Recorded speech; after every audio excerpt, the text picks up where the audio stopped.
Hello everybody, once again this is Untold History, unmasking the establishment of a new world order and explaining what's happening to this world, what's going on behind the scenes of those things that we are seeing, especially on the news, and that are troubling many of us.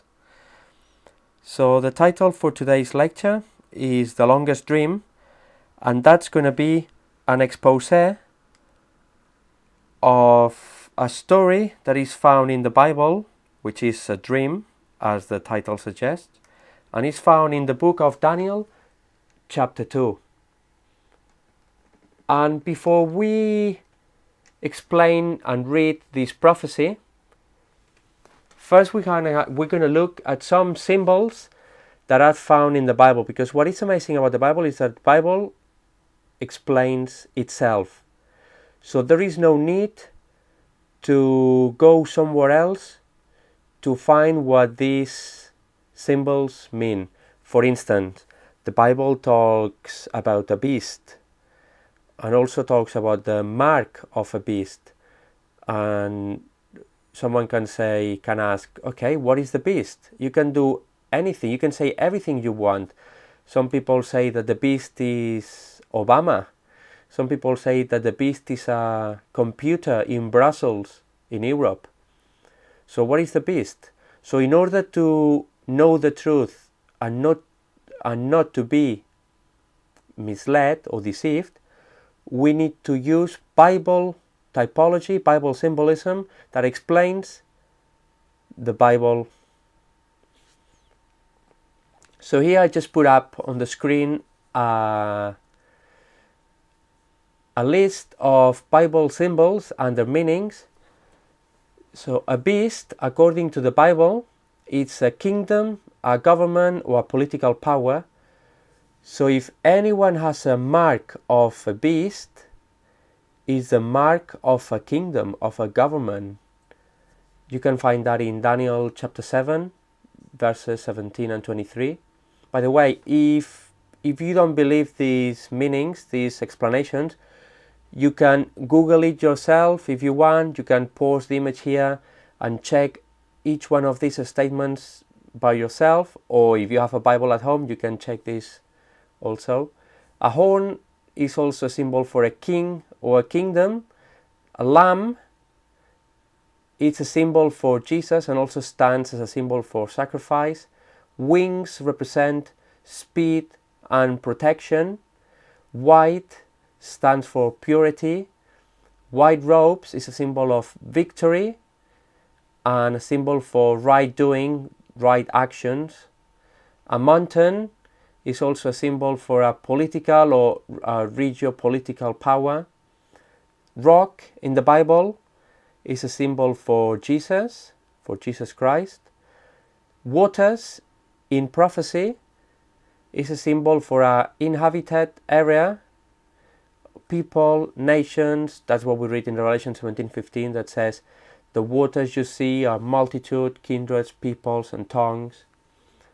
Winds are a symbol for strife, commotion, wars, social chaos or social unrest.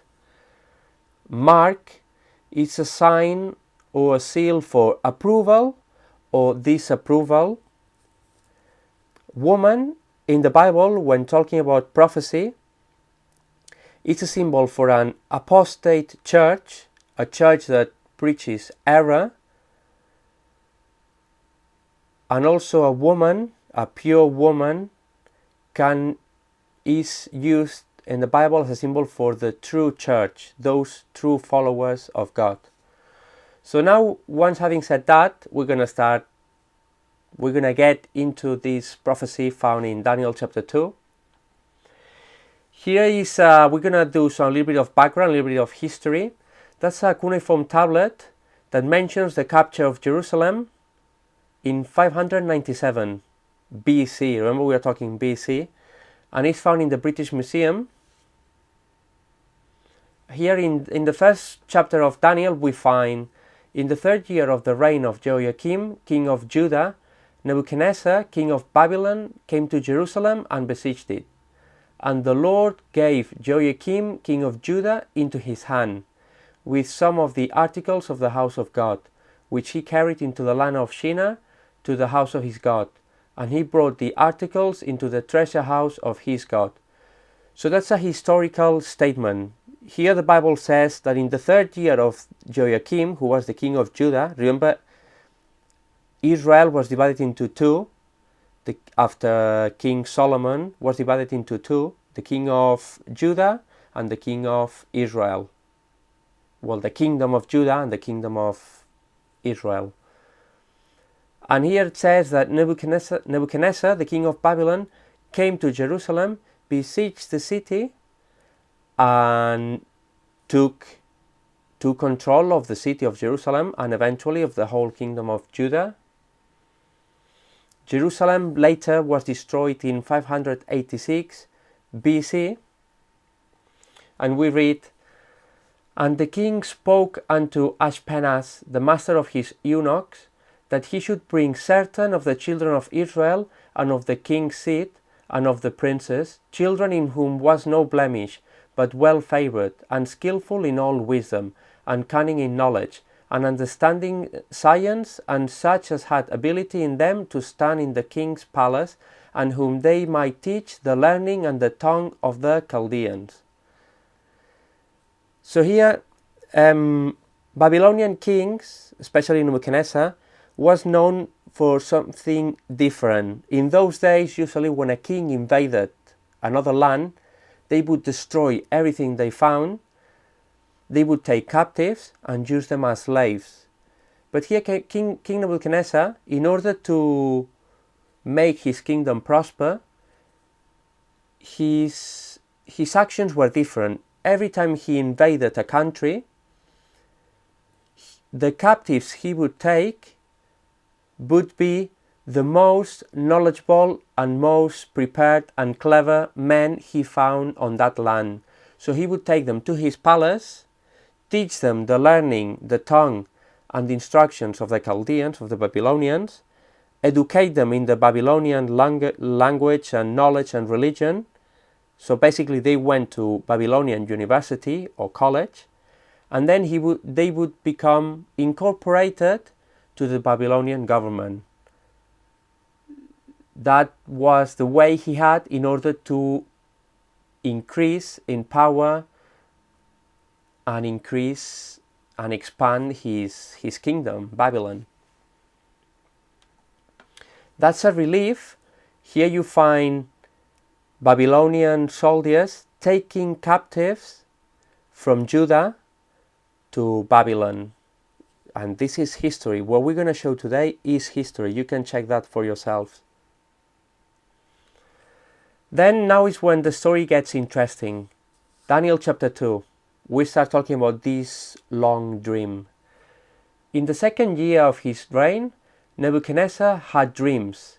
His mind was troubled and he could not sleep. So what did he do? So the king summoned the magicians, enchanters, sorcerers, and astrologers to tell him what he had dreamed. When they came in and stood before the king, he said to them, and today, this year 2015, looking from thousands of years in perspective, we think, how stupid. The king has a dream and he summons all these people so they can tell him what he dreamt. How primitive. Do you think that's such an ancient custom, or is it alive and thriving today? Notice that all these groups, magicians, enchanters, sorcerers, and astrologers, they exist today. For instance, enchanters and sorcerers would be the ones that they would summon the spirits of the dead in order to gain knowledge of things past or things to come in the future, or to understand certain mysteries. Astrologers would be the ones that would look at the stars and then tell the king or those in government what's going to happen in the future, what type of decisions to take if the king was faced in a difficult situation, was faced with a problem, the astrologers would be the ones that tell him, look, the stars are telling us that you should take this course of action instead of this one. Is that such an ancient custom or not? Astrology. Today, every single magazine or newspaper you opened, right at the back, what do you find there? The horoscope. And where does it come from? From astrology, and originated in Babylon, comes from Babylon. And the sorcerers, they used to be deep occultists, that they would summon the spirits of the dead, or they would contact higher beings in order to gain knowledge, to gain truth.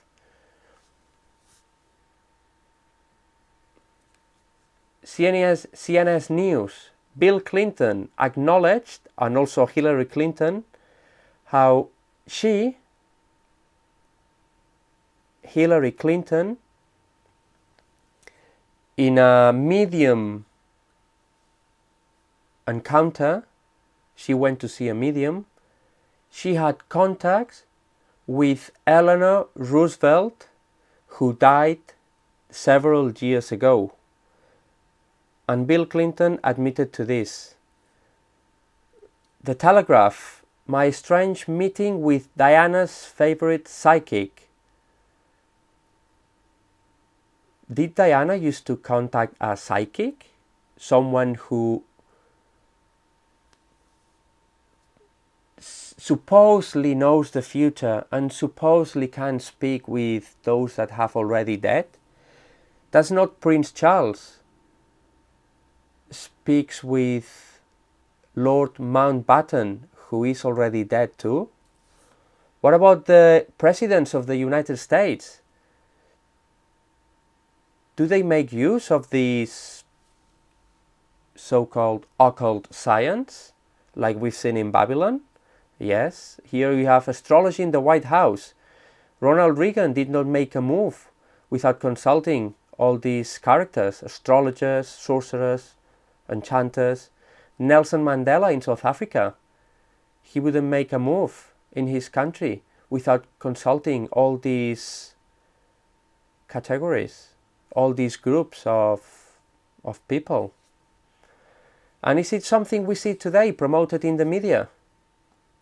Well, Ouija board. How many movies have you seen about Ouija board? That you can use the Ouija board to speak with those that have died. What about Hollywood? The Sixth Sense, where this little kid can see the dead and speak with them. What about TV series and movies like Harry Potter, promoting also witchcraft and the communication with the dead? The ghost whisperer, medium, a lady who also can speak to the dead, so she can see what's going to happen ahead. Which, by the way, all these things the Bible forbids. So it's not an ancient stupid custom, it's thriving and alive today. So let's carry on with this dream of King Nebuchadnezzar. Nebuchadnezzar said, I have had a dream, and my spirit is anxious to know the dream. Then the Chaldeans spoke to the king in Aramaic, O king, live forever. Tell your servants the dream, and we will give the interpretation. Then the king answered, This is what I have firmly decided. If you do not tell me what my dream was and interpret it, I will have you cut into pieces and your houses turned into piles of rubble. But if you tell me the dream and explain it, you will receive from me gifts and rewards and great honor. So tell me the dream and interpret it for me. In those days, ancient kings had a lot of power. If a king condemned you to death, or to the exile, or to jail, there was no court or lawyer, no one that could absolve that. If a king gave a decree, that was done. So then once more they replied, let the king tell his servants the dream, and we will interpret it. because the king had forgotten the dream. He knew he had dreamt a very important dream, but he could not remember it. Then the king replied, I know of certainty that you would gain the time, because you see this thing is gone from me. Can you see? The king couldn't remember the dream. But if you will not make known unto me the dream, there is but one decree for you, for you have prepared lying and corrupt words to speak before me, till the time be changed. Therefore tell me the dream, and I shall know that you can show me the interpretation thereof. So then the decree was issued. Well, first the Chaldeans answered and said to the king, there is no one upon this earth that can answer what the king is asking, because there has been never anyone asking such a thing to a magician, astrologer, Chaldean, or a sorcerer. And for this cause the king became so angry that he issued a decree that all the wise men from Babylon should be slain, should be killed. And they saw Daniel and his fellows, his friends, Hebrews, to be also slain. Then what Daniel did, Daniel spoke with the captain of the guard of King Nebuchadnezzar that came up to him and said, give me time, and I will tell the king his dream. So Daniel went to his house, we read, and made the king known to Hananiah, Mishael, and Azariah, his companions, that they would desire mercies of the God of heaven concerning this secret, that Daniel and all his fellows should not perish with the rest of the wise men of Babylon. Then was the secret revealed unto Daniel in a night vision. Then Daniel blessed the God of heaven, and he said, Blessed be the name of the God for ever and ever, for wisdom and might are his, and he changes the times and the seasons. He removes kings and sets up kings. He gives wisdom unto the wise and knowledge to them that know understanding. So then Daniel went to see Arioch and basically said to him, look, don't kill all the wise men of Babylon. Take me to the king and I will tell him what his dream was. So then the king answered and said to Daniel, whose name was Belshazzar, Are you able to make known unto me the dream which I have seen, and the interpretation thereof? So did Daniel say, Yes, I'm the only clever man in the whole kingdom that can interpret the dream? Did he say that? No, he didn't. That was his answer. The secret which the king has demanded cannot the wise men, the astrologers, the magicians, the soothsayers show unto the king. Fascinating. All these characters exist today and are being used by people in the world today, even people in high government positions.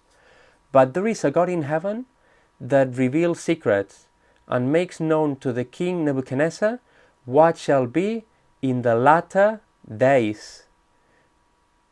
So the dream Daniel is saying is a revelation from God to you, King Nebuchadnezzar, to let you know what's going to happen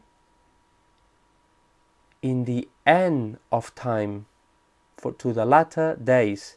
Your dream and the visions of your head upon your bed are these. As your majesty was lying there, your mind turned to things to come, and the revealer of mysteries showed you what is going to happen.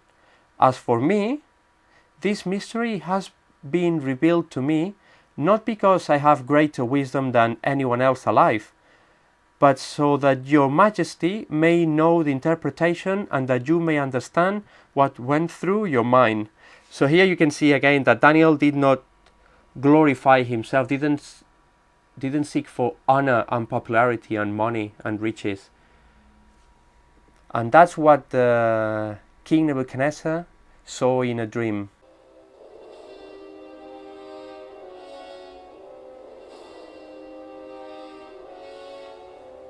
So he saw a large statue the head of gold, chest and arms of silver, hips, waist of bronze, his legs of iron, and you can see there is a mixture on his feet. Then he saw a rock coming, hitting his feet, and the whole statue was destroyed. And then he saw a great mountain. Remember, mountain is a symbol of kingdom, occupying the whole earth.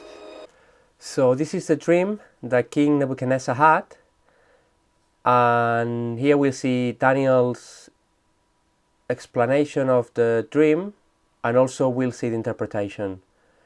Your Majesty looked, and there before you stood a large statue, an enormous, dazzling statue, awesome in appearance. The head of the statue was made of pure gold, its chest and arms of silver, its belly and thighs of bronze, its legs of iron, its feet partly of iron and partly of baked clay. While you were watching, a rock was cut out, but not by human hands. Notice this point, not by human hands. It struck the statue on its feet of iron and clay and smashed them. Then the iron, the clay, the bronze, the silver and the gold were all broken to pieces and became like chaff on a threshing floor in the summer. The wind swept them away. Remember, wind is a symbol for war, without leaving a trace. But the rock that struck the statue became a huge mountain and filled the whole earth. Now Daniel will give the interpretation.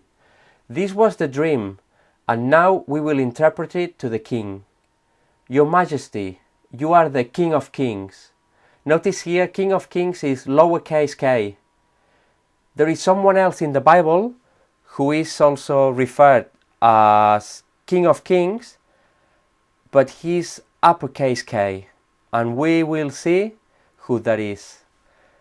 Your Majesty, you are the King of Kings. The God of heaven has given you dominion and power and might and glory. In your hands he has placed all mankind and the beasts of the field and the birds in the sky. Wherever they live, he has made you ruler over them all. You are that head of gold. So Daniel starts interpreting the dream and says to King Nebuchadnezzar, you are this head of gold. This head of gold represents your kingdom. Here is a map of the territory occupied in those days by the Babylonian Empire. Here is a picture from the Ishtar Gate found in the Pergamum Museum. Notice there is some animals and also lions found in this gate, which shows how big Babylon was. Look at the size of the gate. That's a drawing of what Babylon looked like. Remember, we did a lecture on archaeology and the Bible, and we showed some quotes about what Babylon looked like, all the temples that it had, the size of its walls, how wide they were. So it was a big, important, rich city. It was a very prominent city, even for those days. These are the famous hanging gardens of Babylon that Nebuchadnezzar built for his wife Amenhotep. You know, Babylon was in what today is modern Iraq, so it was a very desert place, and she was missing mountains and gardens, and he built this that became one of the 7 wonders of the ancient world for his wife Amenhotep. So like this, you know, if you want a man to build you a nice big house with amazing gardens that will be one of the wonders of the world, just marry a Babylonian king. And then the Nabonidus cylinder was found. which is very interesting because the higher critics, those that always criticize the Bible, not having the cuneiform writings because archaeology had not started yet as a science, they highly criticized the Bible and said, oh, the Bible's wrong. You see, because the Bible says that Belshazzar was the last king of Babylon, the grandson of Nebuchadnezzar. And they said, no, that's not right. Nabonidus was the last king of Babylon. But then, this Nabonidus cylinder was found, the cuneiform writings were interpreted, they could be read, and that's what it says, this cylinder. And to Belshazzar, my exalted son, the offering of my body, do you place the adoration of the great deity in his heart? May he not give way to sin, may he be satisfied with life's abundances. So then suddenly the name of Belshazzar, which only appeared in the Bible, appears in archaeology. Then later on, in 1882, an inscription was found confirming that Nabonidus had left the kingship to his son. In 1916, there was a joint oath that was also found, an inscription, between Nabonidus and his son Belshazzar. And then in 1924, another inscription was found that said, I conferred kingship to my son Belshazzar. You know, what happened is that Nabonidus was a highly religious man. So he retired from ruling over Babylon because he wanted to dedicate his life to religious services, and he gave the kingship to his son. So once again, higher critics got it wrong and the Bible was right. So Daniel carried on interpreting the dream after the head of gold, and he said, after you, another kingdom will arise inferior to yours. And now we're going to do a step forward, and we're going to see how King Nebuchadnezzar reacted after Daniel had explained the whole dream. And then we're going to go back to the sequence of metals and kingdoms. We read, Then King Nebuchadnezzar fell on his face, prostrate before Daniel, and commanded that they should present an offering and incense to him. The king answered Daniel and said, Truly your God is the God of gods, the Lord of kings, and a revealer of secrets, since you could reveal this secret. Then the king promoted Daniel and gave him many great gifts, and he made him ruler over the whole province of Babylon, and chief administrator over all the wise men of Babylon. Here Nebuchadnezzar humbled himself. He was a very, very proud king, but when he saw that only the God of Daniel could interpret his dream, because his astrologers, magicians, sorcerers, and enchanters could not, he humbled himself, and then he acknowledged that there is a God in heaven who knows everything. But as the years went by, he hardened his heart again, and he thought to himself, never again, never, my kingdom will never be destroyed. My kingdom will not go to silver, bronze, iron and clay. Never. Build me a statue made of pure gold from head to toes. What do you think he was saying? He was saying, the dream I had, the dream that God gave me, telling me the future, is not going to be fulfilled. My kingdom will never be destroyed. It's gonna last forever. I defy the God of heaven to do that. Do you think today there is a power that is trying to set up an earthly global kingdom defying God, the God of the Bible?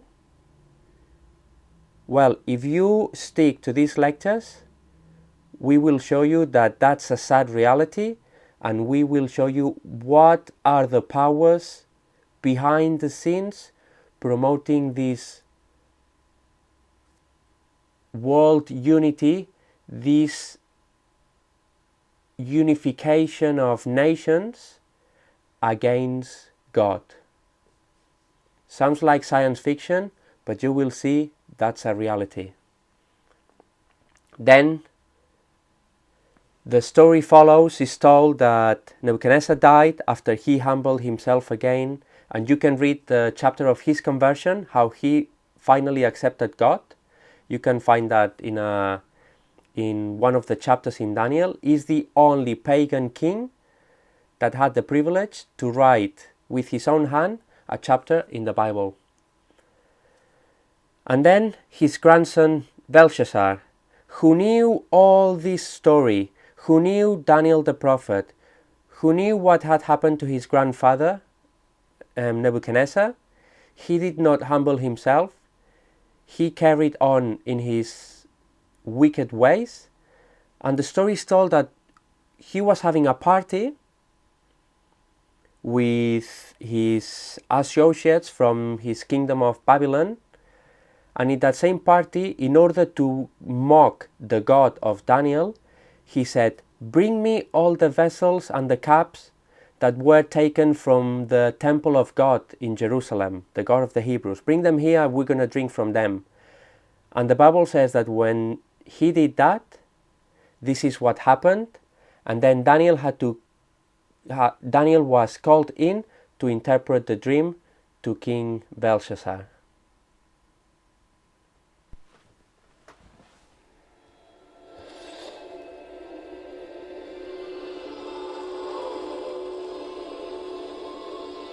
He saw a hand writing on a wall, and the Bible says that his loins became loose. Basically, he lost strength on his legs. That's how, because he became so scared.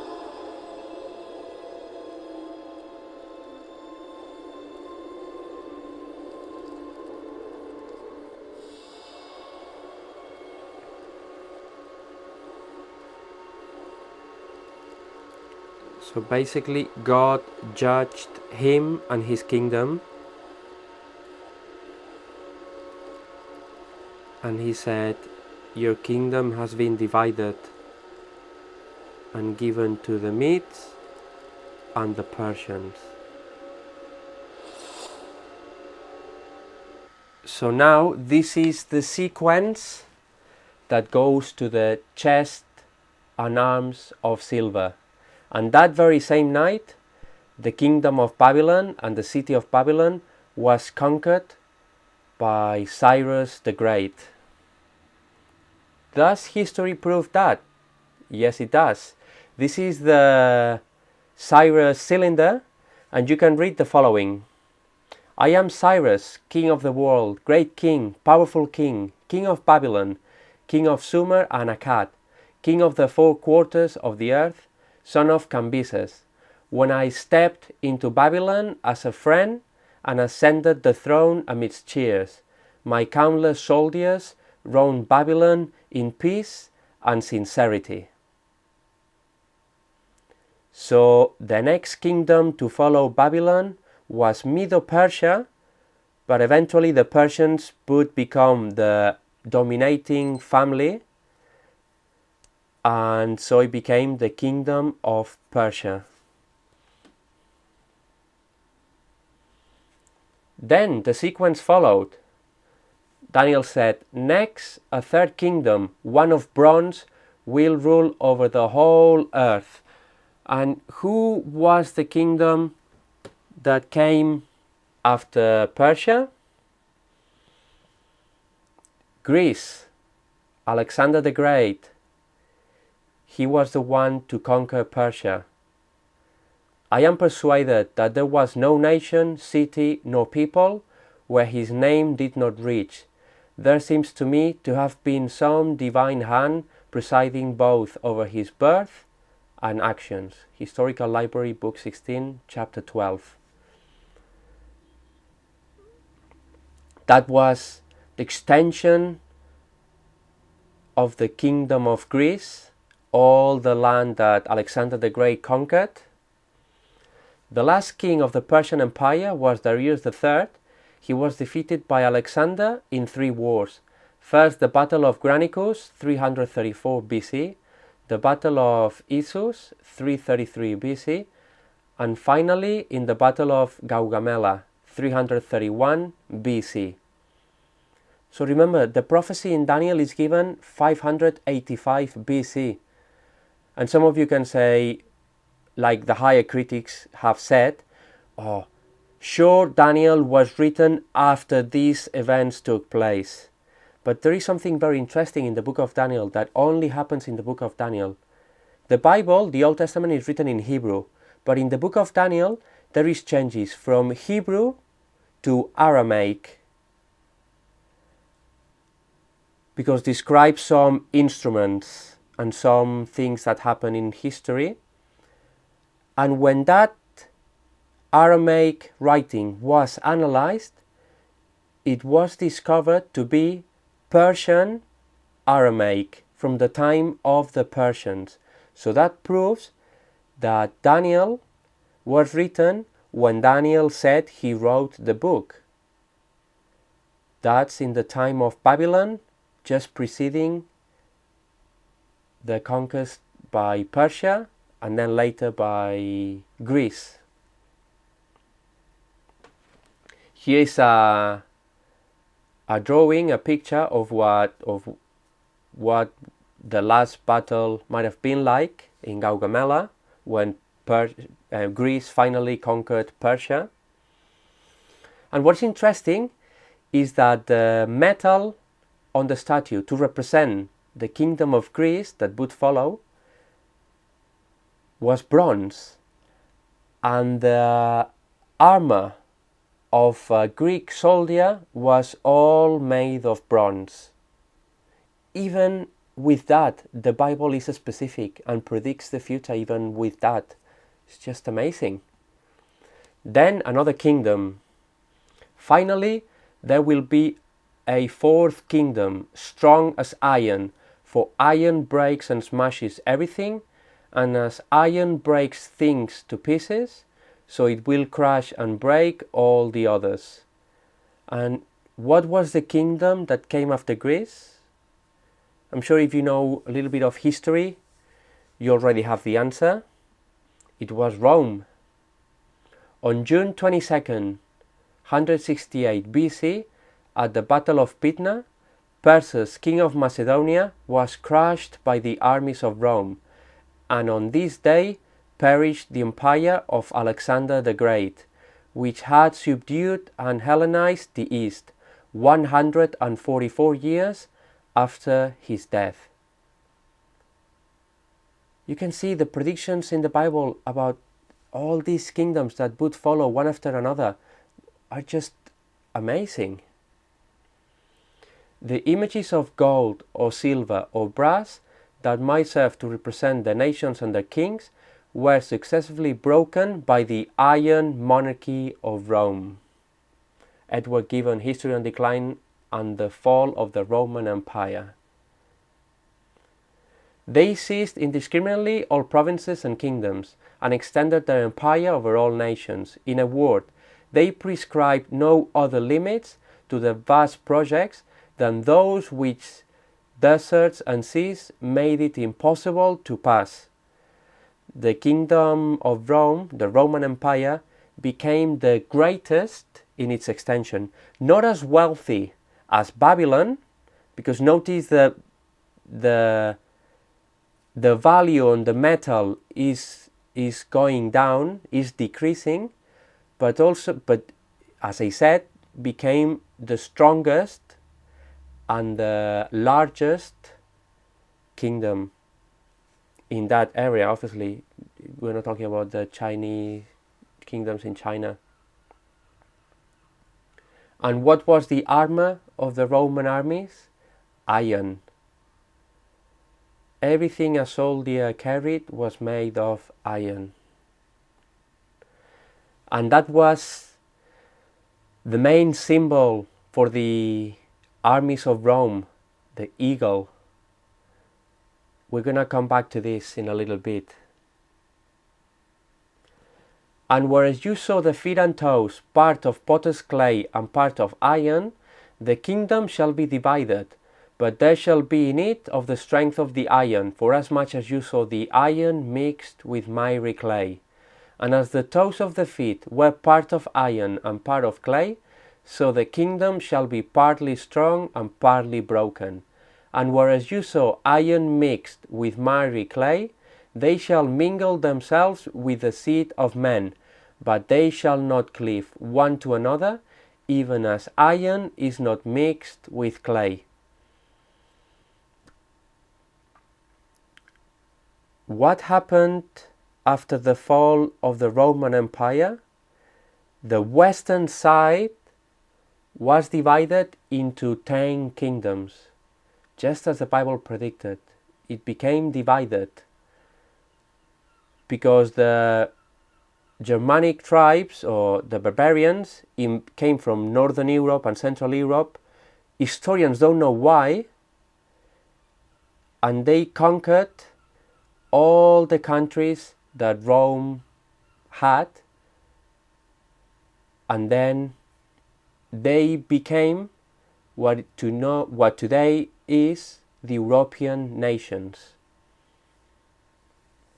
And it's interesting that there was 10 toes on the feet of the statue, and it was 10 tribes that invaded the Roman territories and eventually gave rise to the European nations.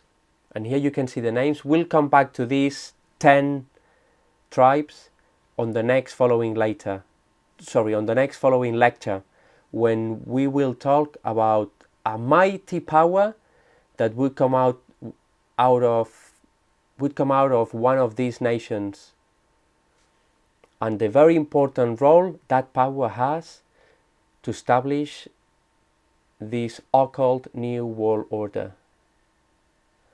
They shall mingle themselves with the seed of men, but they shall not cleave one to another, even as iron is not mixed with clay. And what happened in Europe?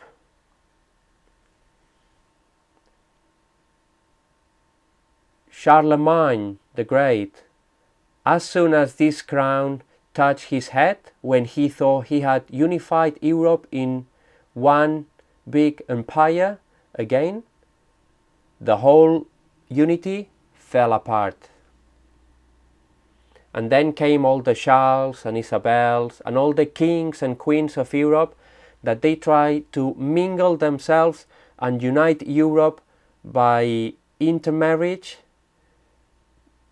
Here the King of Spain married the Queen of Portugal, and you can see that through Europe. Louis of France and Maria Teresa of Spain, again Louis of France and Marie Antoinette in Austria, until this man came, Napoleon Bonaparte.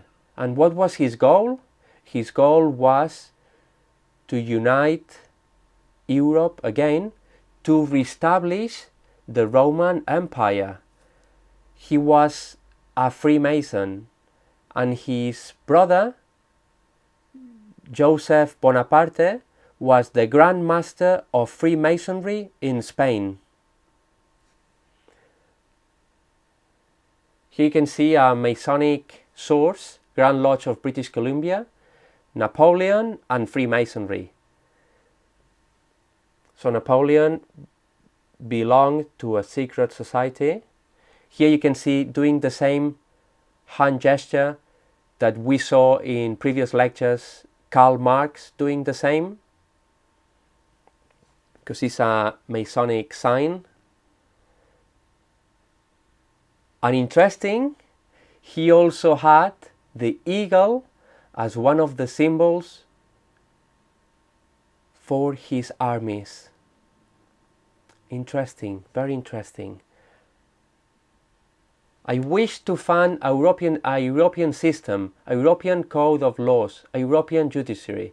There would be but one people in Europe. Europe would soon have become one nation. And then the story is told how Napoleon was defeated, he was sent to exile, and eventually he died. And his dream of uniting Europe, of course through conquering and killing and subduing other nations, was destroyed, disappeared. Then came this man, Kaiser Wilhelm. And there is a very interesting story about this man. Kaiser Wilhelm, he tried to unify Europe too, and he contacted a cathedral in Metz, in France, where you can see the statue of this man with Kaiser Wilhelm's head, which originally had the head of Daniel, because that's Daniel the prophet, and notice he's pointing to a scroll. He's pointing to the prophecies of the book of Daniel. And Kaiser Wilhelm said, before he tried to unite Europe, or when he was trying to unite Europe, he knew that Daniel had foretold that would not happen. So he spoke with people in charge of this cathedral and said, remove the head of Daniel on that statue and put mine.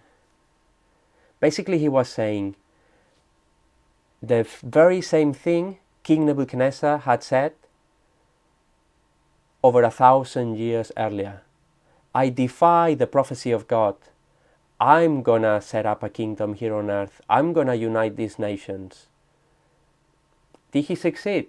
No, he didn't. And then the head of Daniel was replaced again because someone else said to put that head back on there, and that was this man, Adolf Hitler. Did he belong to secret societies? Yes, he did. He was one of the men most interested in occultism that there's ever been in the history of this world. And he also rang the cathedral in France and said to them, can you remove the head of Kaiser Wilhelm and put back the head of Daniel? And what did he try to do, Hitler? He tried to conquer Europe. But how did he try to conquer Europe, to unite Europe? Again, through war, genocide, death, blood, and suffering.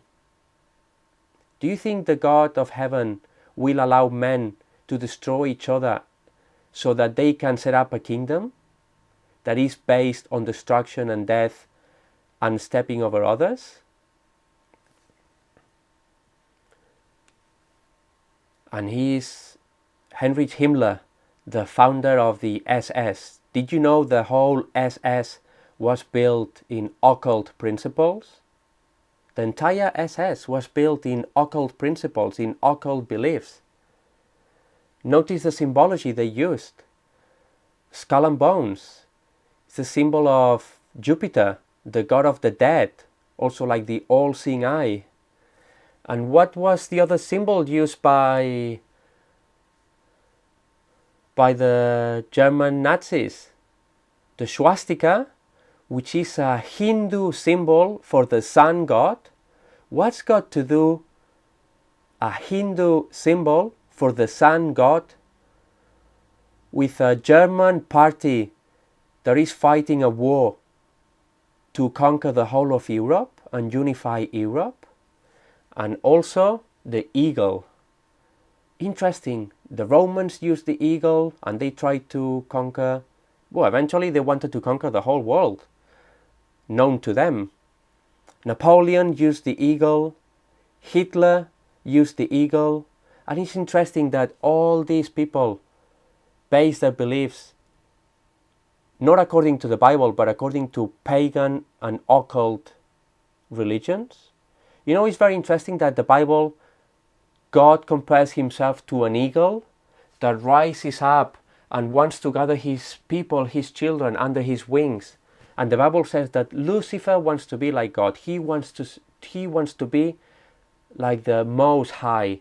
So a symbol that the Bible uses for God, Lucifer takes it to himself and applies it to him. Notice again this eagle with rays shining all around, like light coming out of it, like the all-seeing eye. And did Hitler succeed? No, he didn't. And then came the 1990s, and that's the seat for the CE, Community of Europe, in Brussels. Notice the shape of the structure. This is a depiction, a drawing of what the Tower of Babel might have looked like. And now you're going to see a comparison. The Tower of Babel by Bruegel and the European Parliament in Strasbourg. Can you see a similarity? Maybe you're thinking, oh, you're stretching it too much. But look at the next slides. Euroland, new money for the old world, what it means for you. And can you see the shape of the structure where the euro sits? Is it not the same shape as the building of Strasbourg, of the European Parliament, but also the same shape as the Tower of Babel? I don't know if you're familiar with the story of the Tower of Babel. The Tower of Babel, according to the Bible, was built by Nimrod. Nimrod is a factual character. He really existed. He's also praised in secret societies. We'll come to that when we talk about Freemasonry. Nimrod, his plan was to unite the whole world together in one religion, one government, to set up a kingdom here on earth against the God of heaven. Wow.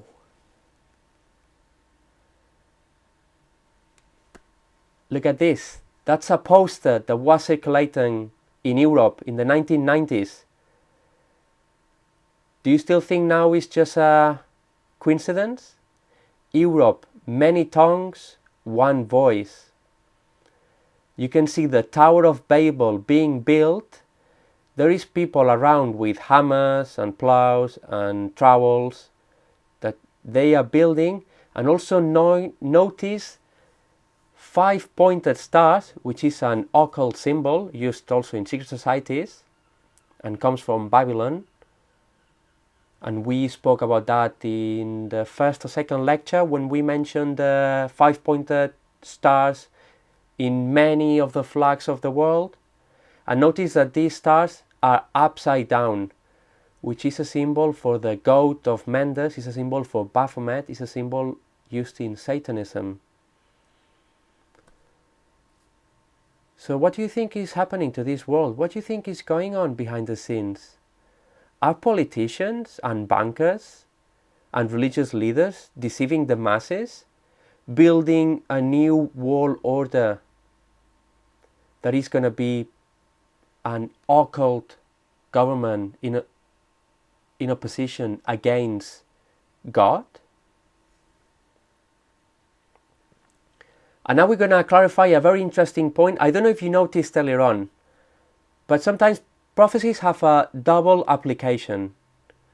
And we're going to see one of those here.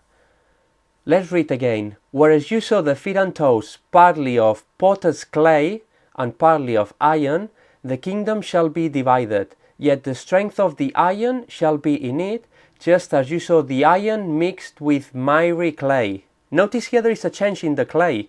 First is potter's clay, and then turns to miry clay.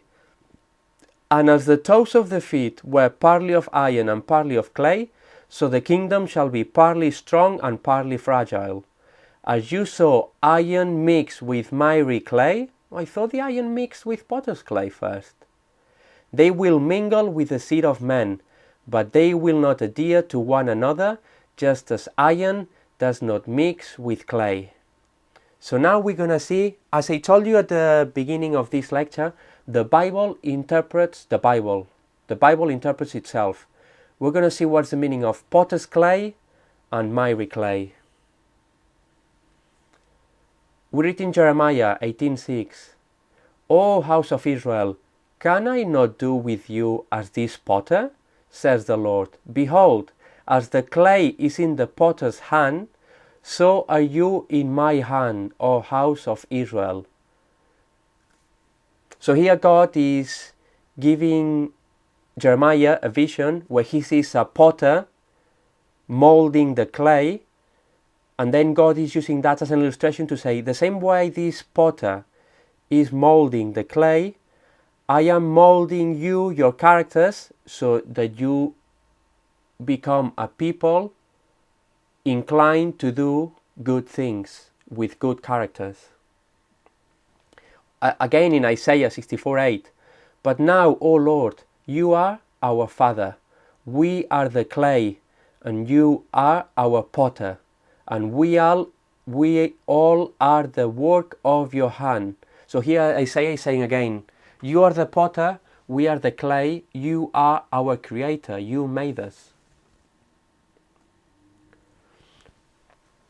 So here you can see that the clay is a symbol for God's people. And in Acts chapter 7 we read, this is that Moses who said to the children of Israel, the Lord your God will rise up for you a prophet like me from your brethren. Him you shall hear. Notice again the word prophet. Prophecy is something very common in the Bible. It's unique. No other religious book contains prophecies.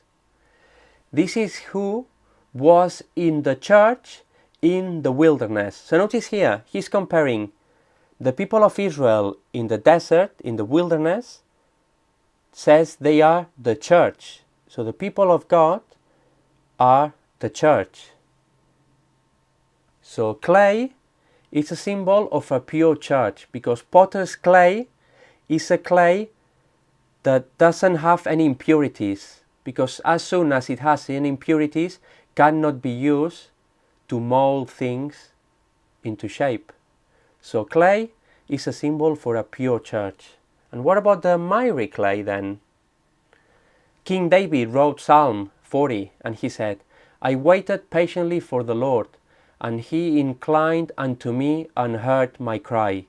He brought me up also out of a horrible pit, out of the miry clay, and set my feet upon a rock, and established my goings. So here King David is using symbology to say, I was in a bad state because of really bad things he did. And he's saying to God, you heard my cry, you listened to me, you took me out of the miry clay, which is a symbol of corruption, of wrongdoing, of sin, and set my feet upon a rock. Who was the rock? We said in prophecy, a symbol for Jesus. And established my goings. So here King David is saying, thanks to Jesus, you have saved me from a life of sin, of corruption, of wrongdoing. So the unity of iron and miry clay is what would come with the unity of Rome, iron, and the early Christians, the Church of God. When Christianity was being persecuted and pagan Rome, notice I said pagan Rome, the Roman Empire, was threatened by the way Christianity was spreading all over Europe, Southern Asia, Northern Africa, Palestine, Turkey. And Christians were being persecuted, then they came to a compromise. Christians gave up some of their beliefs. Constantine, the Roman emperor, accepted nominally Christianity, and then Roman paganism and Christianity mingled with each other, and that gave birth to the papacy, the Roman Catholic Church. That's why in Vatican City and throughout the Roman Catholic Church you see symbols of paganism, like the worship of images. Here you see the sun wheel, sun worship. The obelisk, phallic symbol, is sex worship in front of the Vatican. And many other practices like Christmas, Easter, that are not Christian. They are pagan traditions, but the Catholic Church incorporated them to the system of religion.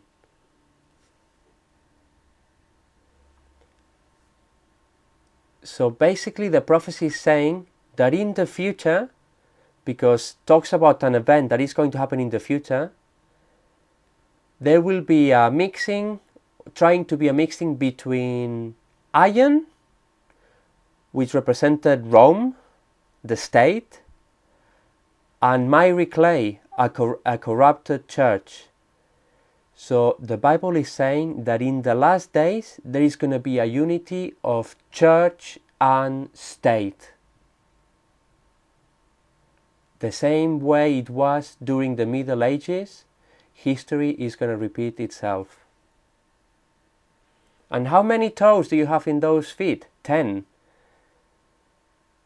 Revelation 17, also talking about the future, says, "The 10 horns which you saw are 10 kings who have received no kingdom as yet, but they receive authority for 1 hour as kings with the beast. These are of one mind." That means they work all together with one purpose. They all have the same idea. "And they will give the power and authority to the beast." And what is the beast? We're going to see that in future lectures. Then the end of the dream. "And in the days of these kings," these 10 kings that are uniting the world, they are uniting the nations in one world government, one religious system. When this is happening and church and state unite themselves and work together, in the days of these kings, the God of heaven will set up a kingdom which shall never be destroyed, and the kingdom shall not be left to other people. It shall break in pieces and consume all these kingdoms, and it shall stand forever.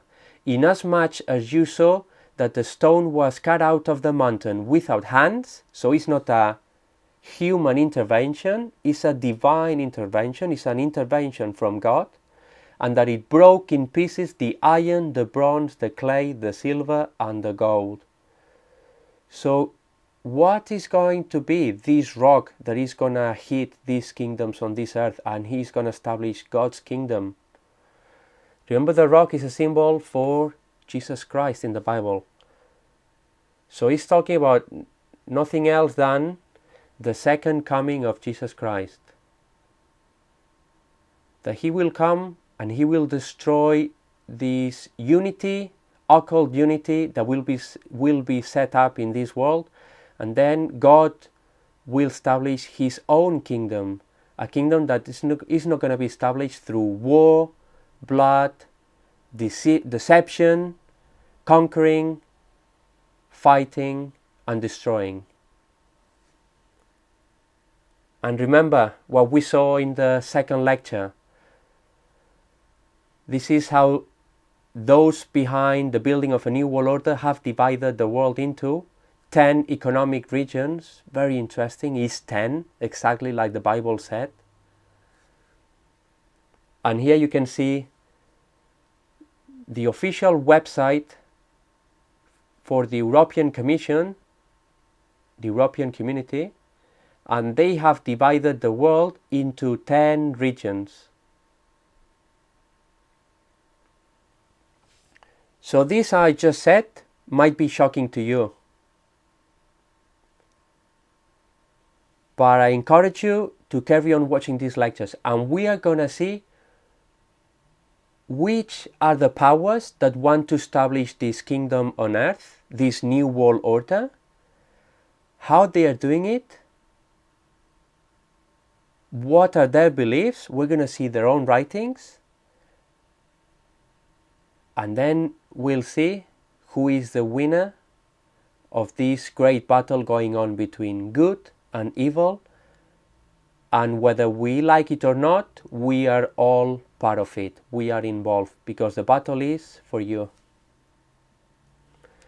And then Daniel finished the dream by saying, "The great God has made known to the king what will come to pass after this. The dream is certain and its interpretation is sure." So if all the kingdoms succeeded each other just as Daniel said, everything that comes after that is also going to happen. Because one thing Bible prophecy is sure about is that always gets fulfilled. This has been Untold History. Here you have the links to get in touch with us, our email address, our website. Also, you can find us on YouTube and Facebook. And just feel free to ask anything you want to know. We can provide more detailed information regarding the topics we are presenting. And thank you for watching, and we'll be back next week. Goodbye.